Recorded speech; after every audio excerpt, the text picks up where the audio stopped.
What's up, guys? Another Monday. That means we are making some more stock purchases. Today, I'm focusing on 3 stocks that I think are the safest dividend stocks in my portfolio right now. Although all the stocks that I own are buy and holds, things that I know that I'm going to have forever. Right now, if I was going to jump into the market or make some buys, we know there's a lot of crazy things going on right now. I want to make sure that the things that I'm buying right now are secure and safe. I've also picked 3 that had dividend yields over 4 and change percent, so that they are definitely dividend stocks. So I'm not too worried about the growth as far as capital gains of these stocks. I'm just looking at stocks that I know are going to be able to continue to pay their dividends over a long period of time starting from today. I'm going to dive into some simple metrics, show you exactly how I think about this and how I pick the stocks and what metrics I look at. And then you'll be able to take that information, go off on your own and make some purchases yourself. As always, guys, I only speak from personal experience. These are all stocks inside my portfolio. So you don't have to tell me that you went on Simply Safe Dividends and you found a stock that has a dividend score that's higher than the whatever, guys. These are just ones that I think, in my own personal opinion, are safe right now and the reasons why. The first one on the list is Verizon, ticker symbol VZ. As you know, I own both Verizon and AT&T. I actually own 100 shares of AT&T and I do covered calls with them. But I really think right now, Verizon is in a position where it is a safer dividend stock than even AT&T. The major issue with them is their revenue. Their revenue is not growing. And I'll agree, over the last couple years, their revenue has been pretty flat. If we take a look at it here on Seeking Alpha, their revenue has been right at that $120 billion range. It has been pretty flat, and the estimates even say that is going to stay that way. But I'm not really too sure with the rollout of 5G that's coming very soon. Verizon's market, yeah, is pretty saturated. There's a lot of people doing what they do, but I don't think that market is going to shrink.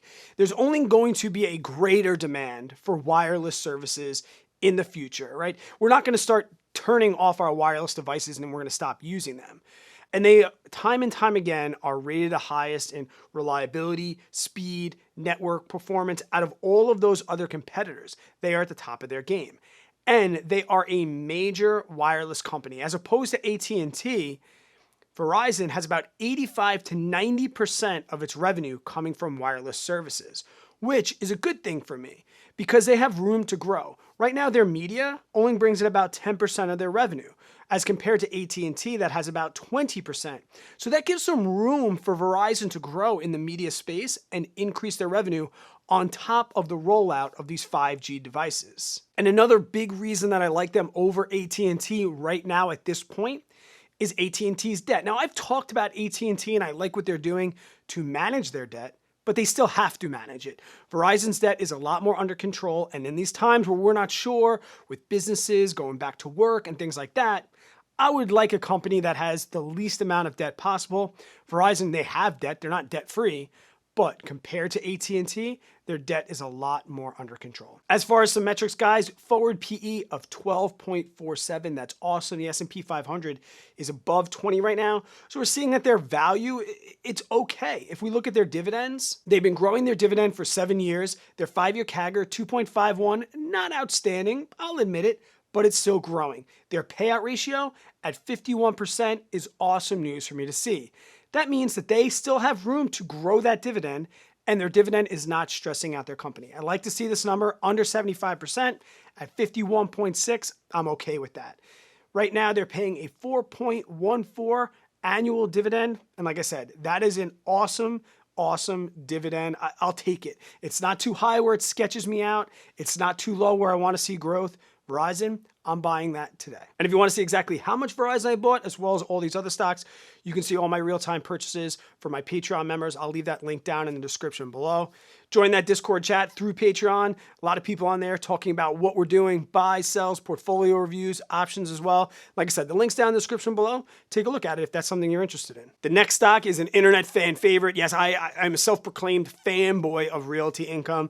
Ticker symbol O. Guys, I'm still very, very bullish. I am very, very positive that this is going to be a continued growth company. I mean, their slogan is the monthly dividend company. So if you call yourself the monthly dividend company, that's something that's really, really important to you. So that shows dividend security for me. Guys, they just passed 601 consecutive months of dividend payments. 601, that's over 50 years of consecutive monthly dividend payments. They also just posted that in July, they collected over 91% of their rent. And with realty income, as well as a lot of REITs, there's been a little bit of concern with what's going on with the current situation in the world right now. What's going to happen to all these tenants? Now, luckily for realty income, a large majority of their tenants are essential businesses. Now, granted, are they taking a hit with things like movie theaters and gyms and childcare? Yes. Childcare is good to go. My kids are going back to childcare, so I'm not too worried about that. Gyms are starting to open up again all over the country and all over the world. Movie theaters, we'll see what happens with movie theaters and what's to come. But like I said, they're collecting over 91% of their rent, and with a large majority of their businesses being essential and the ones that were non-essential starting to get back into the flow of things, I think realty income, especially at the price around $60 that it is right now, is going to jump up to where it was at its highs about a year ago. If we look at their chart, year to date, guys, they're still down 15%, but look at this huge dip they took. Before that dip, it was up in the high 80 range. In the last year, it's down about the same. But guys, look, I said, 52-week high, $84, guys, almost $85. It is going to bump up. We don't talk about PE ratios when it comes to REITs because they have to pay out a certain amount of their profits to avoid tax liabilities. So we look at the funds from operation, guys, 18.74. Like I said, really, really nice there. And of course, their dividend. They're the best monthly dividend stock. I made a video about it without question, guys. Their CAGR at 4.38. Like I said, we don't look at this payout ratio. We look at funds from operation when it comes to REITs, and they're paying about a 4.43 yield right now. I'll take it. I'm going to continue to buy them. Realty Income will be the next stock that I get to 100 shares so that I can start selling options with them. And the last thing I'm buying today, guys, is AbbVie. ABBV is the ticker symbol for that. You guys know how I feel about AbbVie. And I know AbbVie is a little bit there on the ethics side for a lot of people. You guys know I completely sympathize with that. I made a video about Altria and how it is okay to be an emotional investor. So I know with the drugs and stuff with this company, I know some people, it's just not for them. For me, I'm for AbbVie, and I think they're going to continue to grow. We know that AbbVie is a spinoff of Abbott Laboratories. That's a hard one to say. Abbott Laboratories, We know that AbbVie is a spinoff of Abbott Laboratories. With that time with Abbott, they have been growing their dividend for 48 consecutive years, making them almost a dividend king. Now, their huge revenue moneymaker is Humira.